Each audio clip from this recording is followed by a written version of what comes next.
All right, so we're going to review was the second problem that we did in recitation last week. So this is a second order differential equation problem. I wanted to review this and kind of go through the process that we take to solving. So in this case, we are trying to solve for I of t, and we're trying to solve for I of t after this switch opens. Okay, so when that switch opens, so we're going to assume that that switch had been closed for a long time, such that the circuit had reached a steady state before t equal to 0. And then after t equal to 0, switch opens, whatever energy has been stored in that capacitor and stored in that inductor are then released, and eventually all of that energy is gone. Okay? So in the homework, I've taken you through sort of this 6-step process, and we're going to go through that 6-step process very carefully here. All right, so initially what I do is I start out with getting everything I need to be able to figure out the initial conditions. So let's take a look at that. So I want to find in step one here, I want to find IL of 0 plus, okay, and I want to find VL of 0 plus, okay. Now I need that to find the initial conditions later on. Now a couple of things in this problem, IL and I are the same. So in other words, so IL is called I, okay. Now to do this, I mean the critical thing for me to remember is inductor current is always continuous. So IL of 0 minus, so before the switch opens, equals whatever it is right after the switch opens. It has to stay continuous. So that means that so in this case, I of 0 minus has to equal I of 0 plus. So that means I of 0 minus, I need to figure out what's going on in the circuit before that switch opens. So before the switch opens,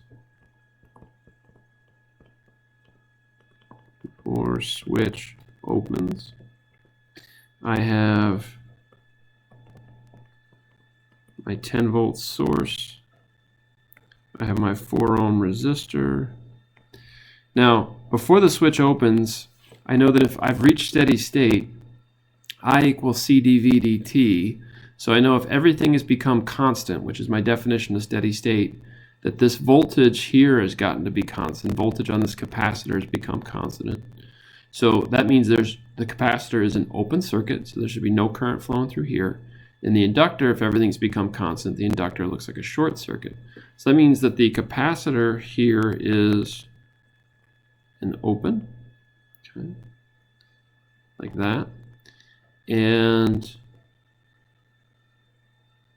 the inductor has become a short. So let me actually show it as a short. Okay, I'll show that as a short. Like that. So I have I of t flowing that way. And this guy is 6 ohms. So this is a pretty straightforward thing to solve. I can see that I of 0 minus, all right, the current in this condition has to be 10 volts divided by 4 plus 6 ohms, or 1 amp. That means that I of 0 plus has to be 1 amp. In other words, because the current in the inductor has to be continuous, I solve for the current before the switch opens, and then after the switch opens, it has to be the same. Now, it's going to change after that, but in that short period of time, at least, it's going to stay constant. Now, the other maybe kind of important thing for us to sort of understand here is that in a moment, we're going to have to solve for VL of 0 plus. In other words, what is the inductor voltage right after the switch opens? So to do that, I'm going to have to look at this circuit here. I'm going to need to come back to that circuit. All right, but let's see why we need to know that. All right, so after the switch opens,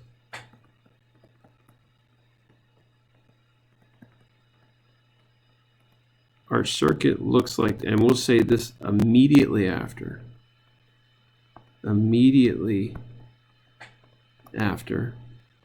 Okay, we have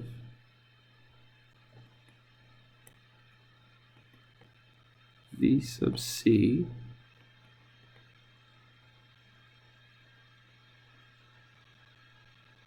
my inductor, and I have these resistors. So I've got a 3 ohm here and a 6 ohm here. All right, and then I've got my L and my C. I'll come back to what those specific values are in a moment, right? So what I've said is that immediately after, the way that I write this guy is I say, well, since the capacitor voltage has to stay continuous, I need to know what V sub C of 0 plus is. I can think of it as a voltage source. Again, because it's continuous from 0 minus to 0 plus, I can think of it over that short period of time as a voltage source. I've got my 6 ohms. Okay. I can think of the inductor we set as a current source. So I'll write him as having a current IL0 plus. And then I have my 3 ohms over here connected like that. Okay? All right, so what I can see from this is to be able to figure out what VL of 0 plus is, I need to know in my circuit what V sub C was. So I need to know, because voltage on the capacitor is continuous, I need to know what V sub C of 0 minus was. All right, so let's look. I got to go back to this circuit, right? So here's V sub C, okay? In this particular case, what is V sub C? Well, we know that the current here is equal to 0, right? So if there's no current, that means there's 0 voltage across this guy. So that means that essentially V sub C of 0 minus had to be equal to, just by KVL around, so by KVL around this loop right here, I've got V sub C of 0 minus had to be I of 0 minus times 6 ohms, which means that this guy was 6 volts. All right, we talked about that in class the other day. We at least got through that part. That means that V sub C of 0 plus is also 6 volts. Okay? All right, so we know what this voltage is here. We know what the current is through the circuit. What we don't know in this particular arrangement is what the voltage across this inductor is. So let's define a couple of things in this circuit just to be careful. All right, so back to the original circuit, I have I defined to be going this way. I'm going to define for myself VL to be that way. I'm going to define V3 and V6 like that, right? And I like to be careful about this. So now everything has to be consistent between these two things. So this is V3.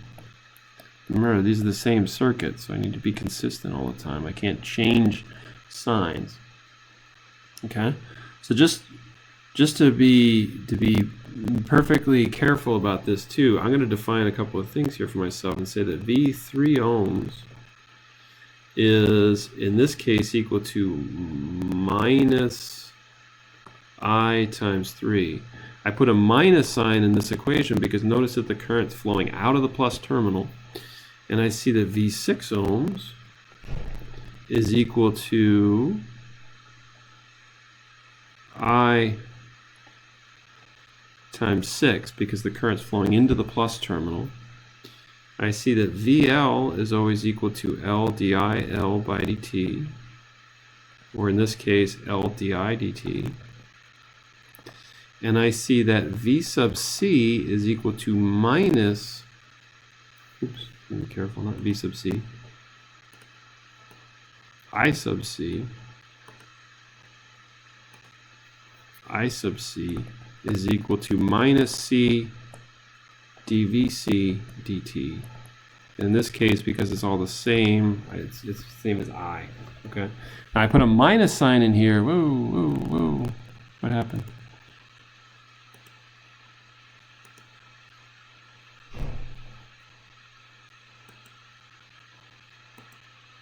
All right. Sorry about that. I put a minus sign in this equation right here because of the fact that the current is flowing out of the plus terminal. Again, I'm following my passive sign convention here. I follow passive sign convention for capacitors and inductors just the same way that I do for resistors. So by following my passive sign convention, I have to put a minus sign on one of these two sides of the equation because the current is flowing out of the plus sign. All right. Here, I have a plus sign because the current's flowing into the plus sign of the inductor. All right. I need to remember this stuff as I try to solve. Okay. All right. Now, let's apply that here. Okay. So if this was VL of 0 plus, if I do KVL, okay, so by KVL, again, I always start in the bottom corner and work in a clockwise formation. So I'm going to say 0 equals minus V3 plus VC 0 plus V6 plus VL of 0 plus. All right, and I made a mistake in one of those. All right, should be a minus sign on V sub C. All right, let's see where I'm going. So I go again around this circuit here, in a clockwise direction. I go from minus to plus on V3, so that gave me a minus sign here, and then I go from minus to plus on V sub C, right? Then I go plus to minus on V6, then I go plus to minus on VL. Okay. All right. So now let's plug stuff in. All right. So V3 is equal to minus I3, so that gives me plus I3 here. Now, V sub C I solved for above was 6 volts. So I say minus 6 volts. V6 is plus I times 6. And then plus VL of 0 plus. So that's my unknown. Okay, so VL of 0 plus has to be equal to 6 volts minus I times 9, and I, remember, is equal to IL of 0 plus, which we said above was 1 amp.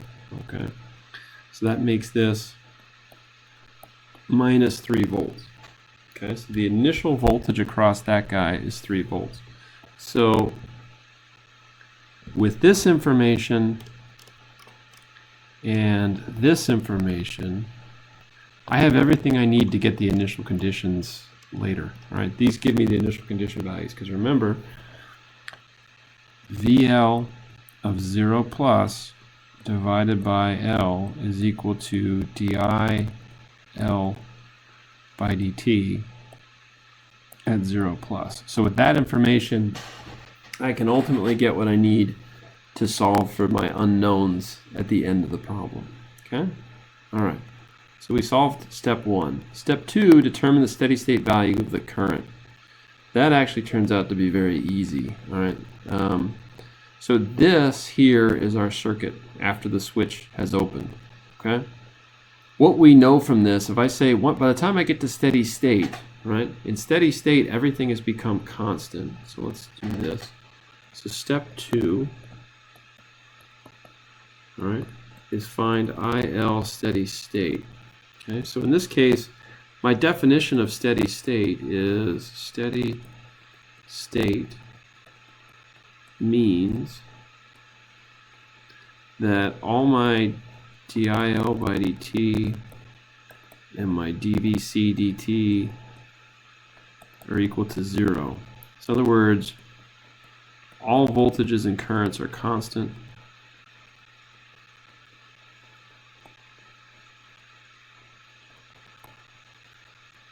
All right, in steady state, they've all become constant, which means C's are opens L's are shorts. Okay.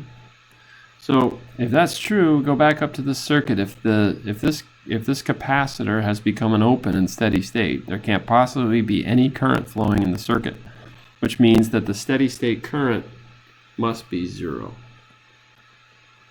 Okay. And I'll need that later as well. All right, that part's easy. Let's go to step 3 now. For step 3, what is our step 3? Step 3 is use circuit analysis to write the differential equation. All right.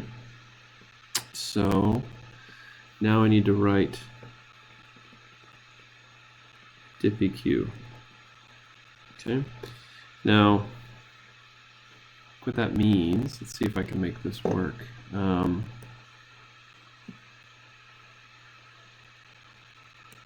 want that information.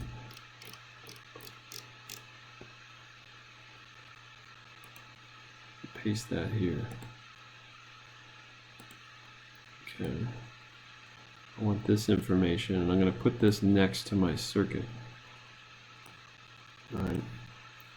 And let's see if I can crop that guy. Yeah, that'll be good enough. All right.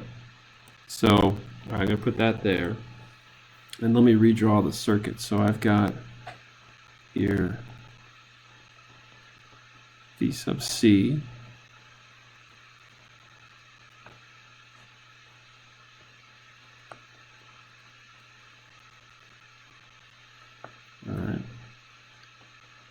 All right, this is what I called V3. I called this V6. Okay, called this VL. And I have I going that way. All right, that is our circuit now. All right, and as I defined everything using my passive sign convention, this is the way I would write those signs. Now to write the differential equation, I start by KVL, and I say, okay, by KVL, I have 0 equals. Now again, in my process, I always start in this bottom corner and go around. So I have minus V3 minus VC plus V6 plus VL, like that. Okay. Now, I can start plugging in what I've defined above. So 0 equals, so minus I3 is what V3 is, so that makes this plus I3. VC, I'm going to keep for the moment as VC. Now, V6 is just I times 6. And VL is plus L DIL by dt. All right. Now, just to keep things a little bit simpler, all right, I said DIL by dt, but just, I don't want to keep that IL in there. I'm just going to call it DI by dt, like that. Okay. All right. So to keep things a little bit simpler, I'm going to say that R is equal to 3 ohms plus 6 ohms, right? I'm going to write everything that way. So I'm going to write this guy as, for the moment, R times I minus V sub C plus L DI, keep wanting to write DIL. Right. Okay. Fix that. DI by dt. Okay. Now, problem is I need the differential equations. That means I need everything with the same variable. So I have VC and I have I. So I want a differential equation for I. So I want to get rid of VC. And I know that I equals negative C dVC by dt. So that means that V sub C equals minus 1 over C times integral VC dt. All right, again, the minus sign is critical here, and that came from just the way we do our passive sign convention.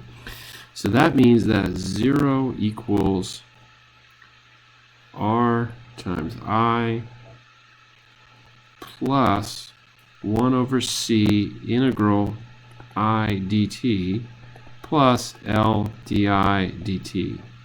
Okay, so what do I do now? I take the derivative of both sides to get everything kind of, to get rid of that integral term. Okay, I got to get rid of the integral term to get into a differential equation. So take the derivative of both sides. So d by dt of 0 equals r times di by dt plus 1 over c times I plus L d squared I dt squared. Okay? So now I want to get that into my standard form. So that's going to look like this. 0 equals d squared di by dt squared plus r over L times di by dt plus 1 over LC times I of t times I of t. Okay, so I didn't say this explicitly, but what I did was I divide both sides by L. Okay, was what I did there. All right, so now I've got my differential equation. That was what it asked me for, I think, in step 3. So now I need to write the differential equation. Okay, or sorry, I need to write the characteristic equation. So this was my, so step 4. Okay, so write the characteristic equation and determine the form of the solution. So in other words, determine am I underdamped, overdamped, critically damped, all that stuff. Okay, so essentially what this becomes, right, is I say s squared plus r over L s plus 1 over LC equals 0. All right, and I need to solve for s. So at this point I want to bring in some numbers here. So L is equal to 0.5 henries. C is equal to 0.2 farads. Let me just check that up here. Oh, 0.02 farads. 0.02 farads. Glad I checked. 0.02 farads. My R, as I wrote above, is 3 ohms plus 6 ohms, so my R is 2. My R is 9 ohms. Okay. My R is 9 ohms. All right. So with that, what do we have? With that, I know that my, so just remind ourselves, s squared plus 2 zeta omega naught s plus omega naught squared is our sort of our standard form. So this tells us that omega naught is 1 over square root LC. If I calculate all that, I see that this guy is equal to 10 rads per second. Okay. And 2 zeta omega naught, right, is our middle term. That's equal to R over L, or simply 18. All right, is what I find that that guy's equal to. So this guy ends up being equal to s squared plus 18 s plus 100 equal to 0. Now there's 2 ways of looking at this thing. If I go through this math right here, I end up finding that zeta is equal to 0.9. All right. In other words, if I know that 2 zeta omega naught is equal to 18, and I know that that is equal to 2 zeta times 10, right? I get that zeta is equal to 0.9. which is less than 1, so that tells me that I'm underdamped. All right. Now, from my perspective, I could then go back to those equations that tell me how to get the two roots. I just kind of prefer to solve this guy right here. So if I solve this, so if I solve for s using the quadratic formula, I say s is equal to opposite of the middle term, right, plus minus the square root of b squared, so 18 squared minus 4 times 100 all over 2. All right. If I go through that math carefully, I'm going to see that I get minus 9 plus minus the square root of j times 4.359. All right. Should be what I end up with. Okay. All right. From that, again, the way that I look at this is the real part. This is the imaginary part. All right, this guy is equal to minus zeta omega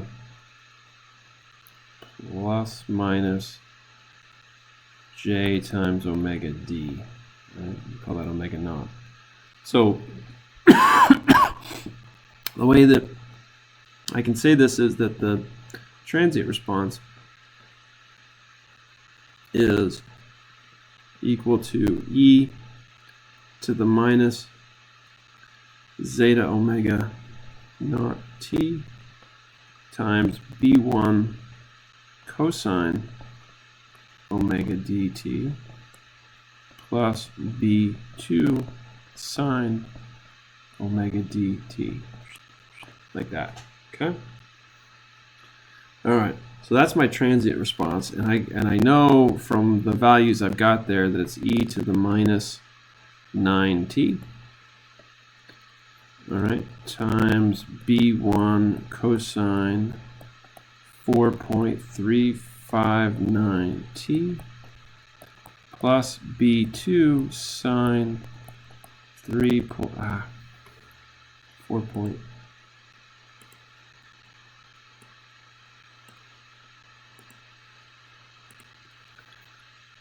4.359t, like that.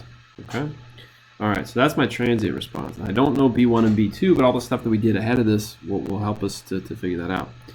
Now I get to step 5, which is find the total solution. All right, so in my total solution step, I say, well, I of t is equal to the the steady state plus I transient. All right. In this case, we said previously that the steady state was 0, so all we're left with is the transient. So it's just simply e to the negative 9t b1 cosine 4.359t plus b2 sine 4.359t, right? Like that. Okay. Now, what do? Step 6 is to solve for the two unknowns. Okay. Solve for the two unknowns. That's our last step. So to do that, I use my initial conditions. So use, in this case, I of 0 plus, and so let's just remember that was 1 amp, and VL of 0 plus, which let's remind ourselves that was minus 3 volts, which is, let's remind ourselves that what we need is di by dt of 0 plus, which is VL of 0 plus divided by L, which in this case, given the numbers we have, that's minus 3 volts divided by our L value was 0.5 henries. So that tells us that it is minus 6 volts per second. Okay? All right, so let's use those two facts. The simple one is number 1 here. So I of 0 plus is equal to essentially whatever the transient response is, I tran of 0 plus. All right, so this, I'm going to point to it here simply. This was the equation, right? So e to the minus 0 is 1. So I have 1 times, okay, then this whole thing. Now if I remember, cosine of 0 is equal to 1. Sine of 0 is 0. So I get 1 times b1 plus 0. So now I know that simply, because this is equal to 1 amp, I know simply that b1 is equal to 1. Okay? Simple enough. Now, my second initial condition is that di 0 plus by dt is equal to, as we said, minus 6. That has to be equal to the value of this guy if we take the derivative. Okay, so I got to be careful here. So that means I got to take the derivative of this expression up here. All right, so let's just do that separately. So di by dt is equal to the derivative of e to the minus 9t times cosine of, I'm going to 4.359t plus, it might be 1 there, plus b2 times sine of 4.359t. Boom, boom, like that. All right, now I got to take the derivative of both sides of that, so I got to apply the chain rule here. So so in other words, I've got this guy times that guy. All right, so if I'm going to take the derivative of the left side, so minus 9 e to the minus 9t times b1 cosine 4.359t plus b2 sine 4.359t. Boom, boom. All right. So that is the first term. Then I have to say plus e to the minus 9t, and I need to take the derivative of the right-hand term. Okay, so that's going to be, take the derivative of the cosine term. So that's going to be minus 4.359 times b1 sine 4.359t. Then I'm going to take the derivative of the sine term. That's going to be plus 4.359 b2 cosine 4.359t. Like that. All right, now I need to solve for this when t equals to 0. Okay, so the critical thing that makes this a lot simpler right off the bat is that all of the sine terms at 0 are equal to 0. So that means that this term becomes 0, right? And it means that this term becomes equal to 0. Okay? So what does that do for me here? So I get minus 6 equals, okay, from this term right here, I have minus 9 times b1, okay, and then from this term right here, I have plus 4.359 b2, okay, and then I say, okay, well, I know that b1 was equal to 1, so if I solve this guy, right, so I have minus 6 equals minus 9 plus 4.359 b2, meaning that minus 6 plus 9 is 3. It's 4.359 B2 of that. Okay. And what do I get? I get that B2 is equal to, in the end, 0.6882. So that tells me that my final answer is I of t equal to e to the minus 9t times cosine 4.359t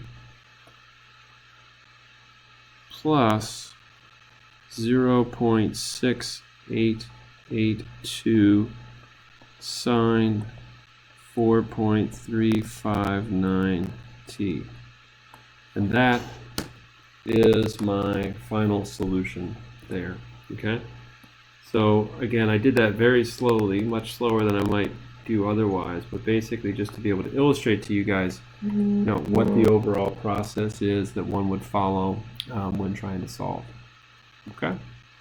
All right, we'll do one more example in a second video.